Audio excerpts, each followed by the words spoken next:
Have you ever tried doing business in Spain and failed really bad? Have you ever tried to get a job in Spain and had no luck? Have you ever offended a Spanish person and didn't get a deal in Spain? Well, I did all those things. And after living in Spain for almost 10 years and working with Spanish companies across the country, I slowly realized something. I wasn't losing business because my product wasn't good enough. I wasn't losing business because my presentations weren't polished enough. I was losing business because I didn't understand Spanish business psychology. And once I understood that, everything changed. And nobody teaches you these things. So that's why I created this channel to explain the invisible rules of cultures to you. You see, Spain is one of Europe's largest economies and home to global companies like Zara, Real Madrid, Santander, FC Barça, and Telefonica. Every year, thousands of people around the world enter the Spanish market believing because Spain is European, business must work there just like it does elsewhere, like in Germany or UK or the Nordics. It really doesn't. Today's video is about helping you to avoid the mistakes I made. We'll talk about how Spaniards build trust, how meetings actually work, what is their leadership and decision-making styles and processes, how to motivate Spanish people because this is a science on its own, why Spain isn't one business culture but many, what to avoid, and how to become someone Spanish people genuinely want to work with. Because it can be super rewarding over there. And as always, I'll finish with one book recommendation and one movie recommendation to bring it all together. Okay, let's begin. The first mistake international people and companies make is assuming Spain is one market. It isn't. When people think about Spain, they often picture tapas, sunshine, flamenco, and football. But that's just a little bit like describing United States only with New York. Spain is really diverse. There are 4 main languages: Catalan, Basque, Galician, and the biggest one, Castilian, which is also known as Spanish. There are strong regional identities, different political histories, different economies, different communication styles, different ways of negotiating, and very, very different leadership styles. If you negotiate in Barcelona exactly the way you negotiate in Sevilla, you're going to make mistakes. And if you approach Bilbao the same way you approach, say, Malaga, you're also going to make big mistakes. Spain is made out of 17 autonomous communities. To me, it's like 17 nations inside of a nation. The fundamentals are Spanish, but the personalities are really regional. Understanding that single fact already puts you ahead of many international competitors. Most international executives believe business starts when everyone sits down. Spain, it starts the moment you walk through the door, long before your presentation begins. People are already asking themselves these questions. Can I trust this person? Do I enjoy talking with them? Will they become difficult when something goes wrong? Can I imagine spending the next 5 years working with them? Psychologists call this thin slicing. Our brains make incredibly fast judgments about people long before we've analyzed facts. Spanish business culture embraces this naturally. People are evaluating you, not just your company, not just your product, but you as a person. That's why reputation matters. Introductions matter. Warmth matters. Characters matter. Competencies get you the meeting, yeah, but character gets you invited back. And if there's one lesson I wish someone had taught me before I moved to Spain, it's this one. Your first objective is not to close a deal. Your first objective is to make Spaniards genuinely like you. Because once that happens, business often flows naturally. Many Americans or Northern Europeans arrive in Spain with detailed presentations. They know every statistics, they know every technical specifications, every financial projection. Yet they remain surprisingly difficult to connect with for the Spaniards. They're formal and reserved, emotionally controlled, too professional. Spanish professionals often interpret that really differently, not as professionalism, but as distance. Spanish value competence, but it also values humanity. People want to know if there is a real person across the table, someone who laughs, someone with stories, someone who isn't afraid to admit they've made some mistakes, someone who doesn't take themselves too seriously. And one thing I notice about the Spanish professionals is that they like talking to people who have a little bit of sparkle in their eyes. People with energy, curiosity, humor. A conversation should feel alive, not like you're reading a PowerPoint or a script. So don't hide behind professionalism. Show your personality. Talk about your family. Ask about theirs. Tell a funny story. Laugh at yourself. Admit You make mistakes and admit you're nervous. You're not becoming less professional like this. You're becoming more human. And in Spain, humanity creates trust. One thing that surprises many, many foreigners is how much business happens after business. The meeting finishes, but someone suggests lunch. Lunch becomes coffee. Coffee becomes drinks. And before you know it, it's 11 o'clock at night and you're still out. Then someone says, uno más, one more. And in many countries, people will politely decline that part. But in Spain, this is often where relationships really begin. So say yes. Don't see these moments as social obligations. See them as investments. Some of the strongest partnerships I've made weren't built in meeting rooms. They were built around dinner tables. Spanish business culture has always blurred the line between professional and personal relationships. So if you constantly decline invitations because you're too busy or too tired, people may assume you're not interested in building a long-term relationship with them. You don't need to stay until 3 in the morning every time, but occasionally stay longer than feels comfortable. See what that happens. It often becomes a foundation of future businesses. Imagine a typical meeting in Germany, okay? Everyone arrives on time. The agenda starts immediately, right? The discussion follows each point of the agenda. Responsibilities are assigned, then the meeting ends. But Spanish rarely work like that. First 20 to 30 minutes are often entirely social.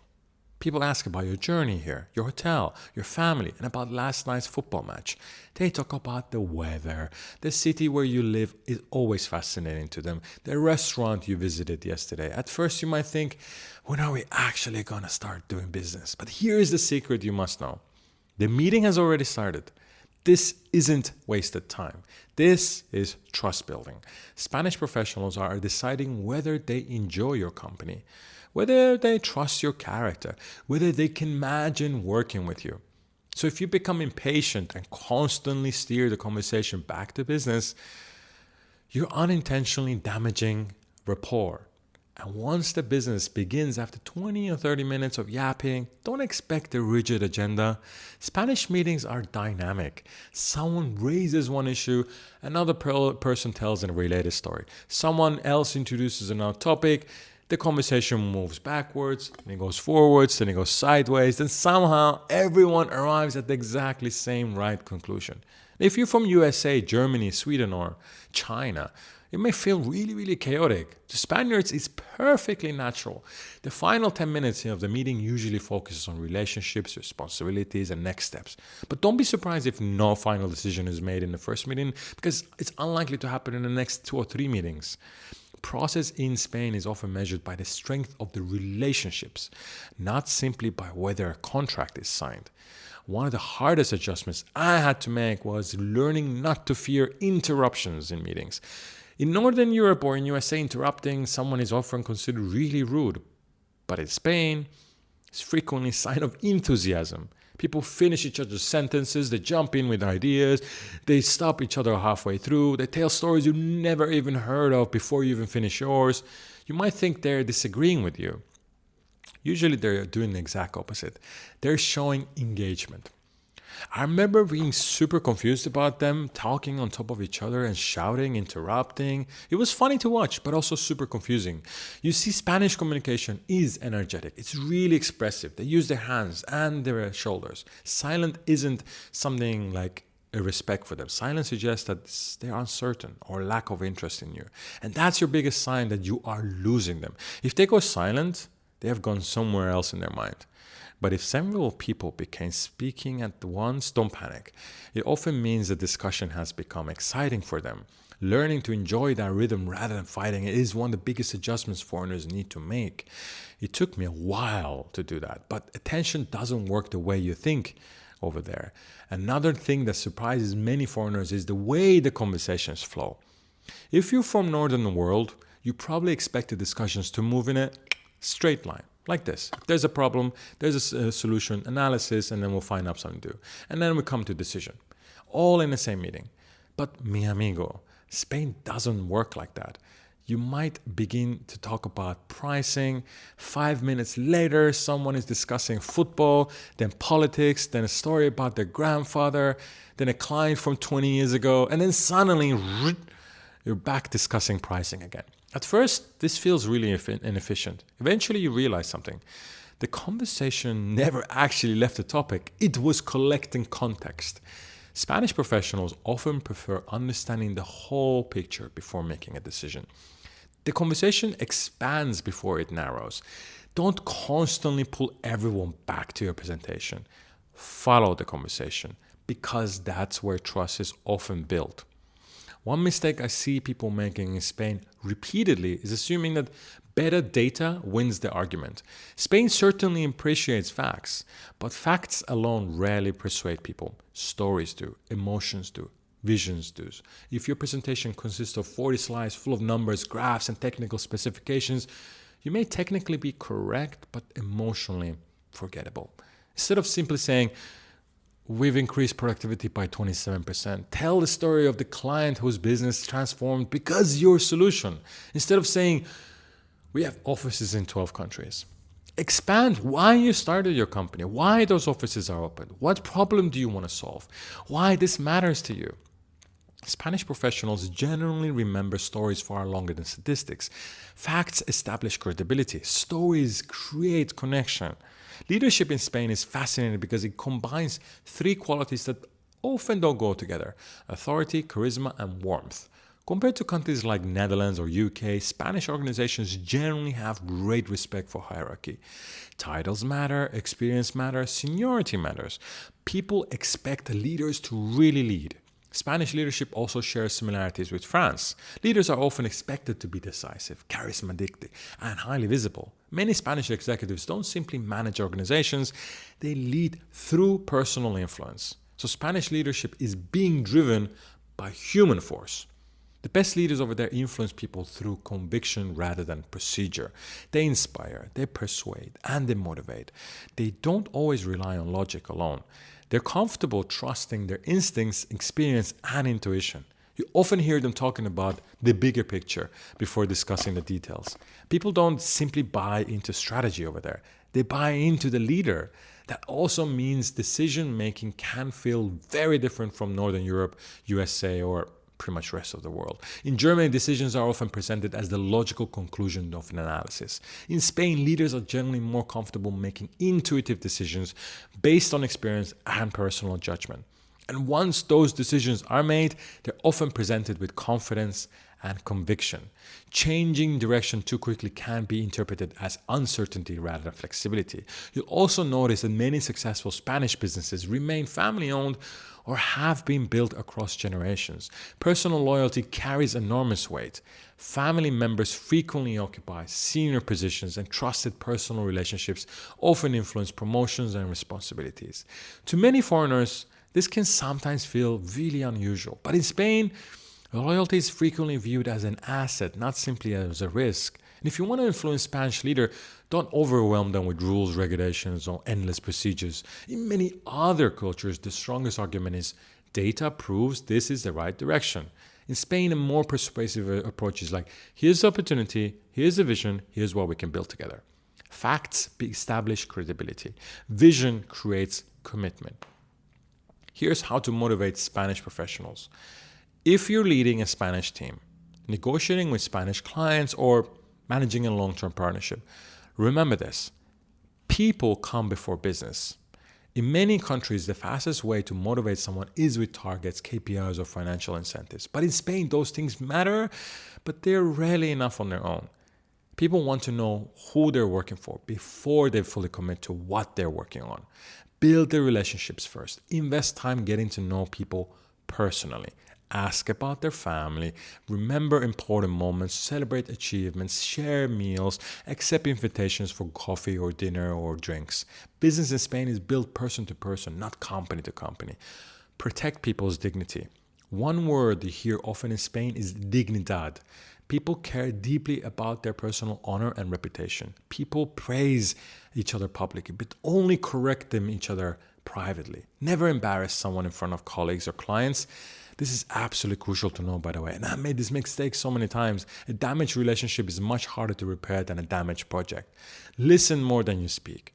Spanish professionals often like to explain a situation before fully discussing solutions. Don't interrupt because you think they're wandering off topic. Let them finish. Often they're not simply explaining the problem, they're deciding whether you're someone worth trusting. One of the fastest ways to earn loyalty in Spain is by becoming an excellent listener. And so once people believe you've actually listened to them, they're often far more receptive to your ideas. So inspire before you instruct. Don't simply explain what needs to happen. Explain why it matters. Talk about the mission. Talk about the opportunity, the impact, the future. Spanish professionals generally want to respond to vision more than to procedure. Facts create understanding. Purpose creates commitment over there. Appeal to people, not just the logic. Many business cultures are persuaded primarily through analysis. Spain also values emotion. Don't be afraid to explain why something matters personally. Use stories. Talk about shared history, shared customers, shared values. An argument like, our companies have worked together for years, I'd love to build something even stronger together, is often more persuasive than another spreadsheet. Give people space. Spanish people generally dislike feeling boxed in by excessive rules and rigid procedures and constant pressure. Instead of saying, I need your answer tomorrow at 9, try saying, when do you think you'll be able to come back to me? You'll often receive greater commitment by creating ownership rather than pressure.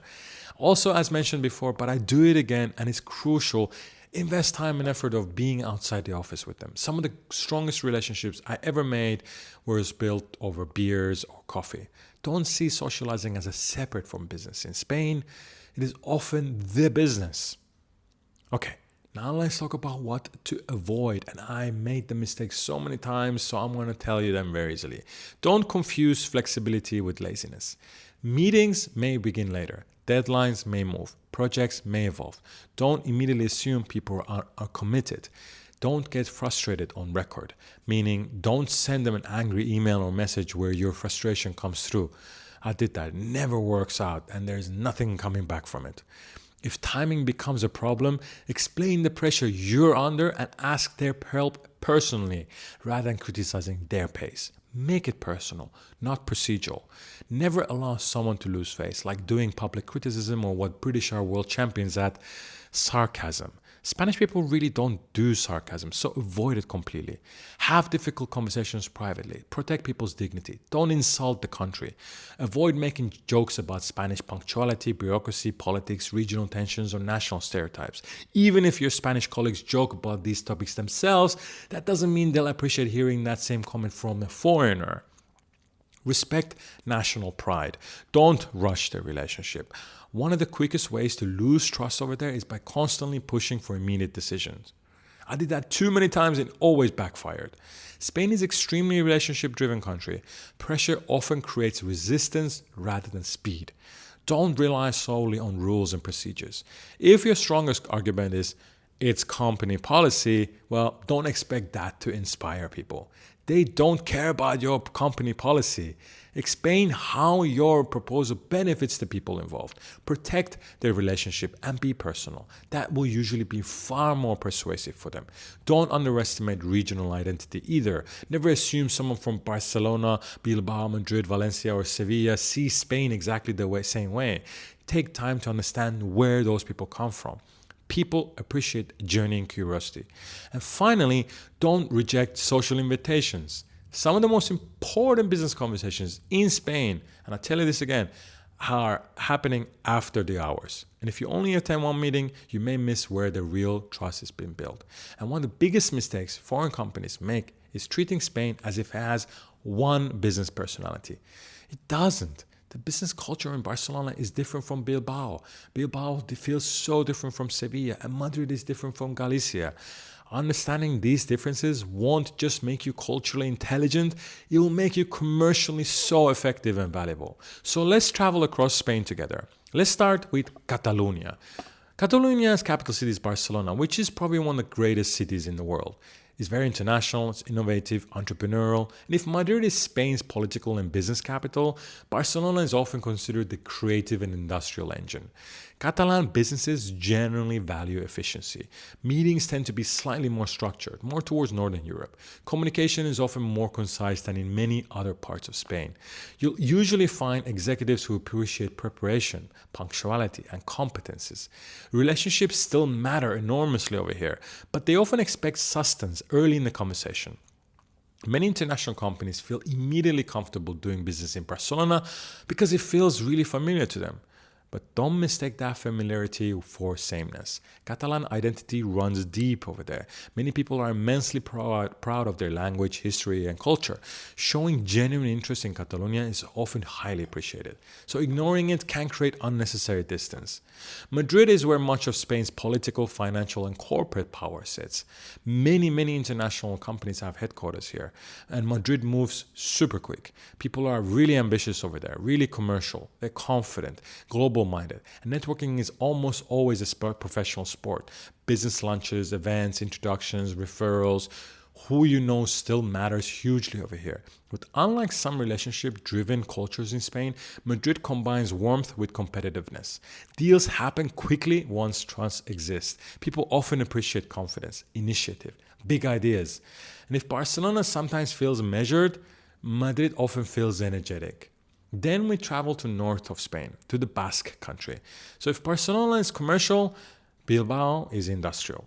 Engineering, manufacturing, technology, food, precision. The Basque Country has one of Europe's strongest industrial traditions. Many companies are world leaders you've probably never heard of over here, but people often communicate more directly. Promises are taken super seriously. Competence carries enormous respect. Relationships still matter hugely, but credibility usually comes before charisma. So if you feel someone you'll deliver on Friday, they'll deliver on Friday if they say so. Trust here is earned through consistency, not performances. Now let's travel to Spain's northwest, one of my favorite places in the world, Galicia, which is more quieter business style. People often observe before they speak. Negotiations move more slowly. Decisions are frequently made carefully. Patience becomes an advantage.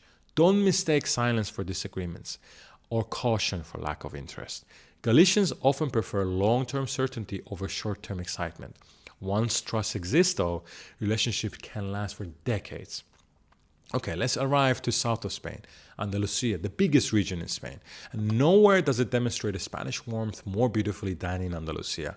Relationships come so naturally to these people. Conversations flow effortlessly. Hospitality is extraordinary here. Meetings often feel really relaxed. People enjoy getting to know you before discussing businesses. And time feels more flexible. Life feels more social. Foreign executives sometimes underestimate Andalusia because conversations seem informal. That's a big mistake. Important business decisions are often made while everyone appears to be simply enjoying themselves. Okay, now to the Balearic Islands, where we find Mallorca, tiny Menorca, and world's most famous island, Ibiza. The Balearics have become an international business environment. Huge in tourism, luxury, real estate, hospitality, investments. You'll meet people from every corner of the world. Reputation matters hugely here, and people ask often from you, who introduced you? Where you came from? So personal connections are massively important. Let's go to Canary Islands, which deserve their own mention because they're amazing. Their location between Europe, Africa, and Latin America has shaped a really unique commercial culture. International trade, tourism, shipping, renewable energy. People are often relaxed but internationally minded. Relationships remain central. Business moves at its own rhythm. Trying to force urgency rarely works over there. So what is the Spanish way? Despite all these regional differences, some things unite almost every part of Spain. People, conversations, trust, hospitality, personal dignity, loyalty. These values appear elsewhere, they simply wear different regional accents. And here's how to understand Spanish values, because this is important. So if I had to summarize the traditional values that have shaped Spanish business culture over centuries, I'd choose these ones. Personal dignity, loyalty, courage, conversation, individuality. These are really important things that they stand for. They appreciate confidence, not arrogance, confidence. You'll also notice a remarkable degree of independence. People often enjoy finding creative solutions rather than blindly following procedures. Rules exist, but relationships often determine how those rules are applied. Conversation itself is highly valued. Meetings aren't simply exchanges of information. They're opportunities to explore ideas, to tell stories, to debate, challenge assumptions, build stronger relationships. You'll also notice an interesting combination of idealism and realism. Spanish people often respond to big visions, ambitious projects, bold ideas. At the same time, centuries of history have created a certain psycho acceptance that not every life can be controlled. Plans change, life happens, people adapt. Perhaps that's one reason resilience is such a common characteristic in Spanish business. So, what is Spain's business identity today? Spain today is a fascinating country because it's balancing tradition with transformation. Over the last few decades, Spain has become increasingly integrated with the rest of Europe. Its industries have modernized rapidly. Its startups attract international investment. Its infrastructure ranks among the best in the world. At the same time, Spain has never abandoned what makes it uniquely Spanish. Relationships are hugely important. Family businesses remain incredibly influential. Commercial ties with Latin America remain exceptionally strong. Personal honor still carries weight. Regional identities remain powerful. So if you understand both the modern Spain and the traditional Spain, you'll understand the country far better than someone who only looks at balance sheets. So, what is the biggest lesson Spain taught me? When I first moved to Spain, I believed business was about proving I was competent. So I prepared perfect presentations, perfect data, perfect arguments, but something was missing. Eventually, I realized something. Spanish people weren't trying to decide whether I was the smartest person in the room. They were trying to decide whether I was someone they wanted in their lives, someone they'd enjoy having dinner with, someone they trust when things get inevitably wrong, someone they still want to answer the phone to a few years later. That completely changed how I communicated. I stopped trying to impress people and I started trying to understand them. Ironically, that's when business became much easier and much more successful. All right, every episode ends with one book recommendation and one movie recommendation. For this episode, I recommend a book called Ghosts by Kristen Lemett. It helps to understand Spain that operates the way it does. Rather than focusing on business techniques, the author travels across Spain exploring its history, regional identities, politics, and culture. The author explains how the civil war, the dictatorship, and transition to democracy and the rise of Spain's autonomous regions continue to influence the country today. It's one thing to know that Catalonia, the Basque Country, the Andalusia have different business cultures, but it's another thing to understand why. This book gives you that understanding. So if you're planning to live there, invest, or build a business in Spain, I genuinely believe you'll gain more from understanding the country's history than from reading another negotiation manual. Because in Spain, understanding people is ultimate business advantage. And for this episode's movie recommendation, I chose The Good Boss, or Buen Patrón, starring Javier Bardem. It's one of the best modern films about Spanish workplace. The story follows the owner of a successful family business who is determined to maintain the perfect image of his company, while quietly dealing with employee conflicts, office politics, loyalty, reputation, and leadership behind the scenes. It's really funny, sometimes really uncomfortable, and surprisingly insightful. And as you watch it, don't focus only on the plot. Watch how people communicate with each other. Notice how relationships influence decisions. Observe how loyalty, hierarchy, charisma, and personal influence often matter just as much as formal authority. It's a really entertaining movie, but it's also a fascinating window into Spanish organizational culture. You can find the links in the video description as well. Okay, that's it for today. I hope you enjoyed it. Thanks very much for watching. Muchas gracias.